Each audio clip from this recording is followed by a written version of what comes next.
Welcome and thank you for joining me.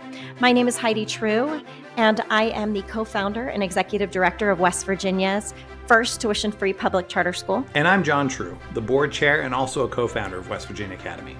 The purpose of this presentation is twofold. We will be providing examples of charter school successes, along with key challenges that are actually threatening school choice in West Virginia. Specifically, we will address inequitable funding, as well as autonomy and innovational freedom. We offer recommendations for policymakers that would significantly enhance the progress of educational freedom for West Virginia families.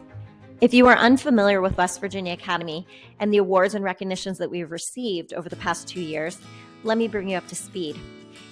In December of 2023, West Virginia Academy was nationally recognized for innovation and excellence. In a competition of over 1,000 applicants, we were one of the 10 finalists, receiving over $500,000. Following the Yost Prize Award, we were officially recognized by Governor Jim Justice and Senator Patricia Rucker for outstanding accomplishments in just the first 2 years of operations. Just a few months ago, in November of 2024, West Virginia Academy was awarded the first West Virginia State Charter Grant. It includes a $1.59 million award that our school will use for expansion and growth over the next 3 years. In our 2.5 years of operation, West Virginia Academy has received state and national recognition. Why? Because we are doing things that no one else is doing. In our first year, we saw students' outcomes that exceeded both Monongalia and Preston County in 2 of the 6 categories, and tied both districts in 3 of the categories. According to the Metro News, they stated the 2 brick-and-mortar schools, West Virginia Academy and Eastern Panhandle Prep, outscored the statewide average in proficiency in all subjects, and in some cases, rather substantially. We are on the high road to success and changing the educational trajectory in West Virginia. In our 2.5 years, we have also faced many challenges, some of which we feel specifically will threaten school choice in the near future.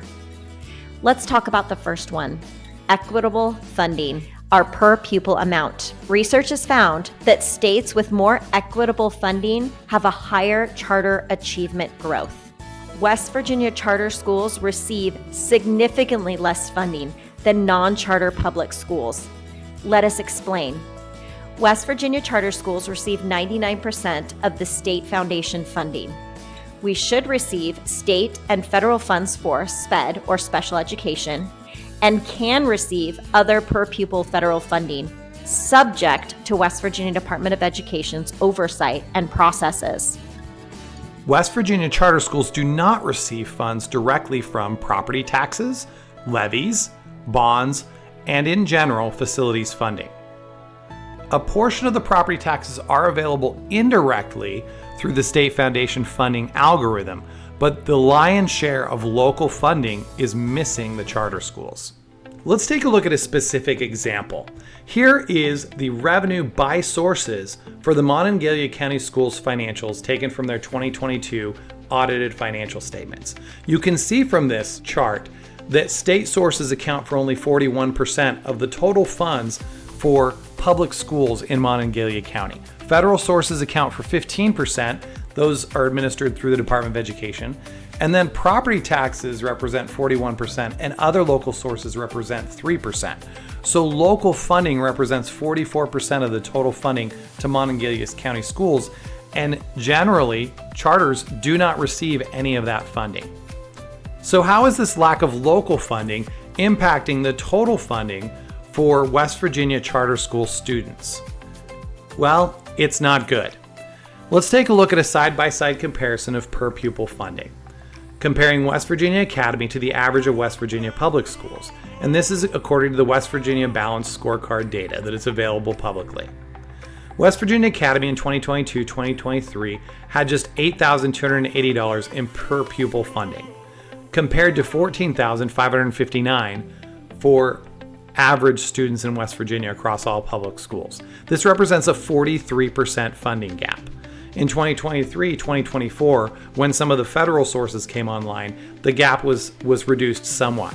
there remains an almost $5,000 per student funding gap. When you spread that out across 250 students, you're talking about millions of dollars every single year that the charter schools are not getting. It's important to also point out that this funding gap would be much worse if it were not for West Virginia Academy achieving the Yoss Prize, significant private donations, and other grants, which have allowed our school to continue to operate in spite of the tremendous funding gap. We've thought carefully about how best to close this $5,000 funding gap between charter schools and traditional public schools. We've communicated with policymakers at the national and local levels, and we've also analyzed other states that have equal funding between charter schools and traditional public schools for guidance and inspiration. We have 3 recommendations. First, we recommend that the legislature in West Virginia adopt a per pupil facilities funding in the amount of $1,000 to $3,500 per student. This could be accomplished on a revenue neutral basis by apportioning only a tiny part of the existing funds for new school buildings to charter schools. Also, by doing this on a formulaic basis, the administrative burden of getting those funds to the school would be dramatically reduced. Second, we recommend that the legislature increase state foundation funding to charter schools to 120% or 150% the levels going to traditional school districts. The reason for this additional funding is to offset the lost property tax revenues, as well as other local sources of funding that are not available to charter schools. Lastly, appropriate charter funding to the SBA and PCSB startup grants. These particular appropriations represent one-time funding, so this is probably the least high priority in terms of closing the overall gap. But these options provide other means of directing resources to charter schools. We have come so far in such a short amount of time in the school choice space within West Virginia. It would be a shame not to see it through to the finish line by ensuring equal funding between charter schools and non-charter public schools. Let's look at the educational freedom trajectory moving forward in West Virginia. This past month, in 2025, ALEC Index of State Education Freedom ranked us 6th in the nation, giving us a score of A- overall. Celebrations are definitely in order, but at West Virginia Academy, we see that we still have work to do as a state. History shows that many states fall into a trap that we can see West Virginia is headed right for. Our experience with the West Virginia Department of Education has been a bit of a mixed bag.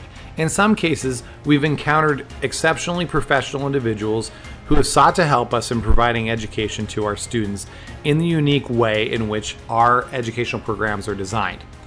Unfortunately, fair treatment is actually the exception to the rule.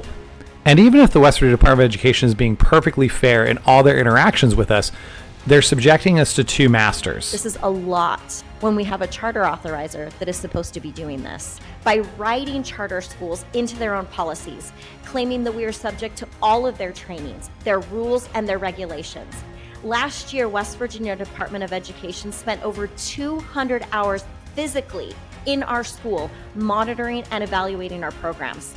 Outside their jurisdiction, they have falsely claimed that we are non-compliant in their policies, stating programs specific to our charter contract are not a good enough approach for this child or for that situation. So we see the Department of Education being territorial, creeping in and seeking to disrupt our educational programs and force us to become like every other cookie-cutter public school in West Virginia. In many cases, the West Virginia Department of Education has no statutory authority whatsoever to oversee our charter school, but they're seizing power utilizing a constitutional argument that they can override the legislature through their own policies and procedures.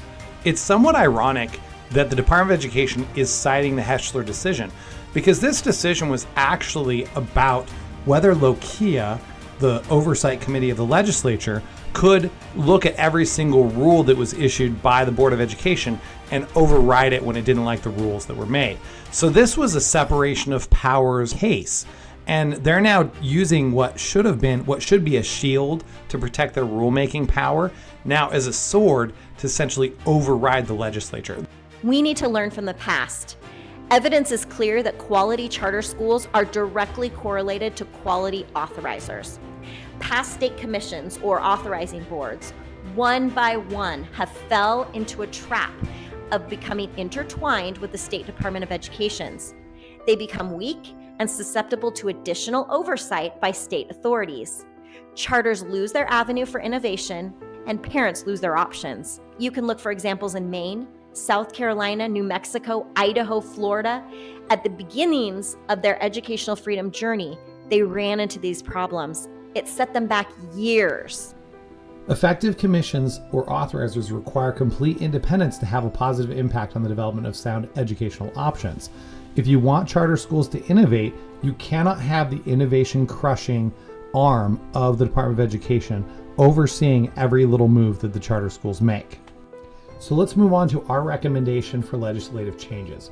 First, there needs to be clear language separating the West Virginia Department of Education from charter school oversight and regulations. This can be accomplished by directing that all charter school related rules issued by the West Virginia Board of Education be administered through the PCSB as opposed to the West Virginia Department of Education.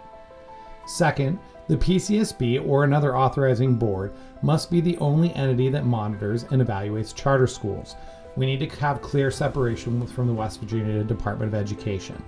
And then third, which relates to number 2, the PCSB must be clearly defined as a state education agency, allowing them to distribute federal funds to charter schools so that charter schools don't need to go to the Department of Education to receive that funding.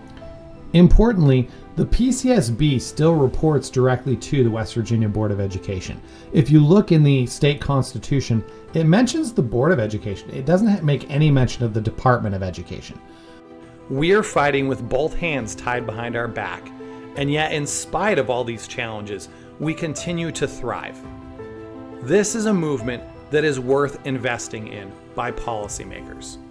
We hope you will give careful consideration to our recommendations both on the funding side as well as on the side of academic freedom in order to ensure the West Virginia charter schools can thrive for years into the future.